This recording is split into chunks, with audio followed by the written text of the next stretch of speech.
Everyone, कैसे हैं आप सारे। उम्मीद कर रहा हूँ आप और आपका परिवार बहुत अच्छे होंगे। और आज का मैंने नया ब्लॉग आप लोगों के लिए लेकर आया हूँ, वो है पितृ पक्ष के उपलक्ष्य में। आपको नहीं पता पितृ पक्ष क्या होता है? चलो मैं आपको बताता हूँ कि पितृ पक्ष क्या होता है, और आपको बहुत सारी चीज़ें बताऊंगा। आप मेरे साथ मेरे ब्लॉग में बने रहे। तो अभी अभी मुझे रियलाइज़ हुआ कि मेरे ब्लॉग के अंदर मेरा हाथ ज़्यादा आगे आ रहा था। तो मैं सोच रहा हूँ कि क्यों ना इस वाले हाथ से बनाऊँ। तो यहाँ वाले हाथ से अगर मैं ब्लॉग बना रहा हूँ तो कैसा बन रहा है। आपने देखा मैं ये वाला हाथ से बना रहा था या ये वाले हाथ से बना रहा था, तो ब्लॉग किस हाथ से अच्छा बन रहा है वो प्लीज़ मुझे कमेंट करके बताइए।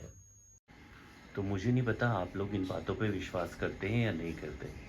कहते हैं पितृपक्ष के उपलक्ष्य में कोई ना कोई अ, जो आपके पितृ होते हैं वो किसी न किसी जानवर या चिड़िया के रूप में आपके पास आते हैं। तो यहाँ पे मैंने जब भी देखा है, जब भी श्राद्ध वाला दिन होता है वहाँ पे कोई ना कोई मेरे घर पे इस तरीके की अनहोनी ज़रूर होती है। ये देखिए ये वाली जो चीज़ दिख रही है मेरे को, वैसे हमारे इस एरिया में कबूतर बहुत कम आते हैं और ना के बराबर आते हैं, लेकिन आज के दिन में ज़रूर कुछ ना कुछ ऐसा कबूतर मुझे देखने के लिए मिल ही जाता है। तो पितृपक्ष में सात्विक खाना बनता है जिसमें प्याज और लहसुन नहीं होता। तो ये खाना मैंने तैयार कर लिया है। गोभी आलू है, पूड़ी है और मटर पनीर की सब्जी मेरे घर पे आ गए हैं, लेकिन मैं ये मोमेंट आपको दिखा नहीं सकता, इसके लिए माफ़ी चाहूँ। तो आप लोगों को बता दूं, अभी अभी हमारे घर में से ब्राह्मण जी खाना खा के गए हैं। सॉरी, भोजन करके गए हैं, मैं बोलना भूल जाता हूँ। भोजन करके गए हैं। तो ब्राह्मण जी के भोजन करने के बाद अब मैं क्या करूँगा कि गाय के लिए जो खाना मैं हर श्राद्ध में बनाता हूँ वो बनाता हूँ। तो आइए चलिए देखते हैं मैं गाय के लिए क्या कर। तो मैं आप लोगों को कुछ बता रहा था, जब तक मेरा आटा मल रहा है तब तक मैं आप लोगों को कुछ बता देता हूँ। मेरी मम्मी को क्या था, मेरी मम्मी को लिम्फोमा कैंसर था। लिम्फोमा कैंसर क्या होता है, गले के अंदर एक डिजीज़ होता है जो कि गांठ होती है वो बढ़ जाती है। तो मेरी मम्मी हॉस्पिटल के अंदर थी। हॉस्पिटल के अंदर हमारी मम्मी 6 महीने तक रही थी।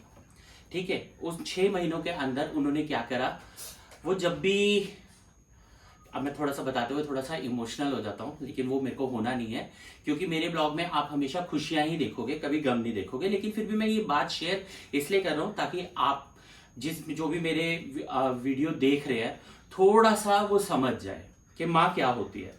तो वो क्या करती थी, उनके गले से आवाज़ नहीं आती थी, और मैं लगातार 6 महीने तक या 3 महीने तक तो मम्मी के साथ ही था। मैं सवेरे शाम उनके साथ ही रहता था। तो उनके लिए जब खाना आता था तो वो अपने खाने को कम खा के ना फिर भी मुझे खाना दे देती थी कि मेरा बेटा कहीं भूखा तो नहीं है। यानी कि इतनी बीमार होने के बाद भी मेरी मम्मी हमेशा ये कोशिश करती थी कि मैं भूखा ना रहूं। तो ऐसी माँ बहुत नसीब वालों को मिलती है, जो कि मेरी माँ थी। और आज उन्हीं का श्राद्ध है, और इस श्राद्ध में मैं सिर्फ यही बोलूँगा कि आप जीते जी अपनी माँओं की इतनी सेवा करो जितनी सेवा मैंने नहीं करी। वो सब कुछ आप उनको दो जो कि आप देना चाहते हो, क्योंकि जीते जी आपने जितना दे दिया ना, उतना मरने के बाद आप कुछ भी कर लो।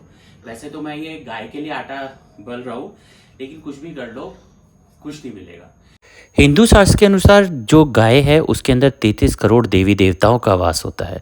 लेकिन बस मैं आपको एक बार बोलूँगा, एक रोटी लेके गाय को खिला के देखिएगा, इतना शांति मिलती है, इतनी शांति मिलती है कि कुछ पूछो मत। मेरे मन को इतनी खुशी मिलती है, गाय को कच्चा आटा और उसके साथ गुड़ देने से मन को शांति मिलती है। और ये गाय मेरे को इतनी अच्छी तरह जानने लगी हैं कि ना तो मुझे मारती हैं ना ही कुछ कहती हैं। और मेरे को लगता है कि सबसे सीधा जानवर है ना, गाय ही होता है। तो गाय माता को प्रणाम करके मैं अपने घर के लिए निकल गया कि सबके घरों में खुशियाँ दे भगवान। तो अब मैं अपना खाना है ना खुद खा रहा हूँ, खुद बनाया है जो खाना वो खा रहा हूँ, और मैं आपको टेस्ट बताता हूँ कि कैसा है। सच बताऊँ, ये खाना मैंने नहीं बनाया। ये खाना जो मैंने वो काम वाली आंटी रखी हुई है ना उनसे बनवाया था, और उनको बिल्कुल पसंद नहीं है कि मैं उनका वीडियो बनाऊँ। लेकिन ये खाना बहुत स्वाद है, सीरियसली। ये बनाई थी मैंने मूंग की दाल की पकौड़ी, ये मैंने ही बनाई थी। मटर पनीर मैंने ही बनाया था। गोभी आलू मैंने बनाया था। खीर भी मैंने थोड़ी बनाई, थोड़ी आंटी ने बनाई। पूड़ियाँ उन्होंने बनाई हैं, और ये जो आलू की पूड़ी होती है ना, जिसे कुछ लोग कचौरी भी बोलते हैं, ये उन्होंने बनाए। अब मैं टेस्ट करके बताता हूँ कैसा बना खाना। बवाल बवाल आइटम बनाया है ये मैंने। मटर पनीर खा के देखूं। हम्म, इतना अच्छा मटर पनीर बनाया है ना कि अगर ये सन्नी खा लेना, सन्नी तो नाली के अंदर गिर जाएगा। इतना अच्छा मटर पनीर बनाया। अब आई गोभी आलू की बारी। Mind blowing. वो लाफ्टर शेफ वाले क्या कमेंट देते हैं ना, जितना अच्छा कमेंट मैं अपने खाने को दे रहा हूँ। आपको मैं क्या बताऊँ, मैं इतना अच्छा कुक हूँ ना। अगर आप मेरे हाथ का खाना खा लेते ना तो आप बेहोश ही हो जाते। अमेजिंग खाना बनाता हूँ मैं। ऐसा खाना तो मेरी मम्मी भी नहीं बनाती थी जितना अच्छा मैं बना लेता हूँ। ये झूठ बोल रहा हूँ मैं, किसी का तो उन्हीं से ही है खाना बनाना, और बहुत स्वाद खाना बना है। लेकिन आप लोगों को बता दूँ, यहाँ पे ये ब्लॉग ख़त्म नहीं होगा। आपको पार्ट 2 देखने के लिए, कल मेरे पापा का श्राद्ध है, तो पार्ट 2 देखने के लिए कल आना पड़ेगा दोबारा से इसी चैनल पे, यूट्यूब के चैनल पे। और आप लोगों ने जिन्होंने सब्सक्राइब नहीं करा, कर लो यार। और मुझे दोबारा से मेरे पुराने वाले चैनल जितना तक तो पहुँचा दो। वो कहाँ चले गए लोग जिन्होंने मुझे सब्सक्राइब करा हुआ था। तो मृदुल सिंह गौर वाली आईडी आप सर्च कर सकते हैं, ढूंढ सकते हैं, और मुझे गूगल पे भी सर्च कर सकते हैं। तो प्लीज़ सब्सक्राइब कर लो।